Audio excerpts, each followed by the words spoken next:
tentang status ya, Sabah dan Sarawak tu.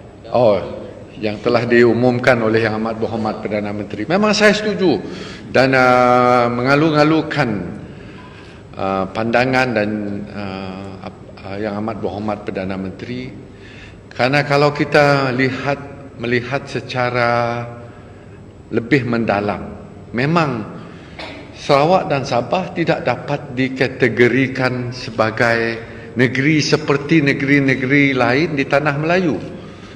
Tanah Melayu ataupun Semenanjung Malaysia, penubuhannya adalah berlainan. Ia disatukan di bawah apa yang kita panggil Federation of Malaya Agreement 1957. Kita ditubuhkan, Malaysia ditubuhkan dalam 1963, Malaysian Agreement. Dan pada masa itu Federation of Malaya sudah ditubuhkan. We cannot be part of the smaller state. How can you put Perlis and Sarawak on the same level? Sebab itulah apabila ditandatangani Perjanjian Malaysia dalam tahun 1963, penanda tangan satu representatif daripada Semenanjung, satu representatif daripada Sabah, satu representatif daripada Sarawak dan Singapura juga. Tapi Singapura mereka keluar selepas itu. Representatif daripada Semenanjung bukannya mewakili tiap-tiap negeri. There is only one representative to wakil satu federasi, Federation of the Unfederated and the Federated Malay States. Sebab itulah apa yang patut dilakukan adalah cantuman ataupun this coalition of states.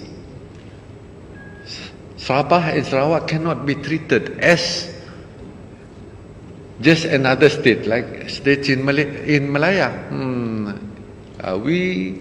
Memang saya amat bersetuju kita patut dipanggil dengan nama yang lain. Wilayah adalah is a good term.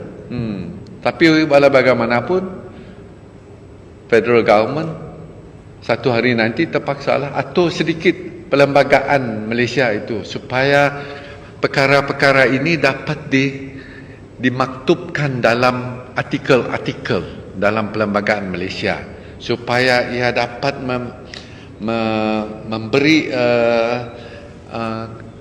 kesesuaian terma-terma ini seperti apa yang telah dimaklumkan juga oleh Yang Amat Berhormat Ketua Menteri kita, yang mana apabila dirujuk artikel 160 yang merujuk kepada Federation of Malaya 1957, masa itu Malaysia belum ditubuhkan lagi, Sabah dan Sarawak belum ada lagi.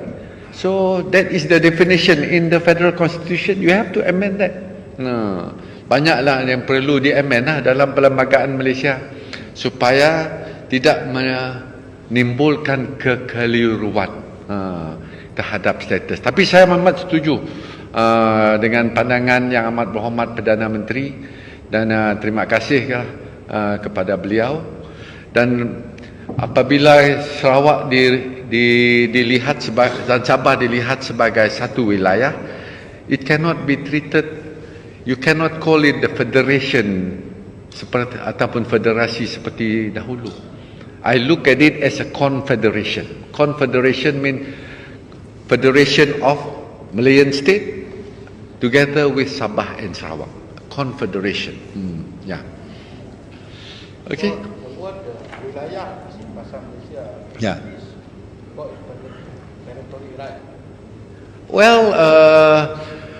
Well, some might be confused about this because these are terminology. You cannot look at that wilayah as wilayah persekutuan.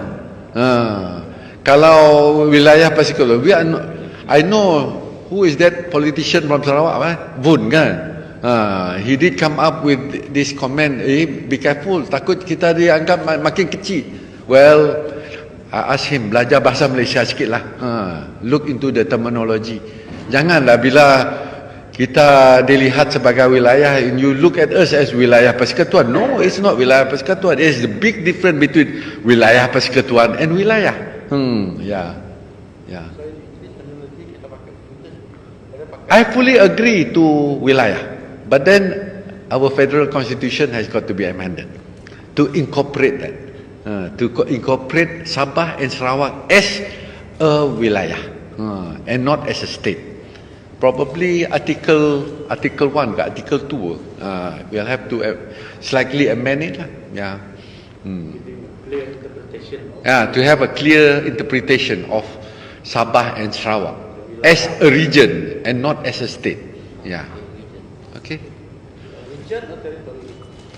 Well, it can be region or territory, depends lah. But then I would say region. 3 region. We are 3 region or 3 territory. Depends on how you define it.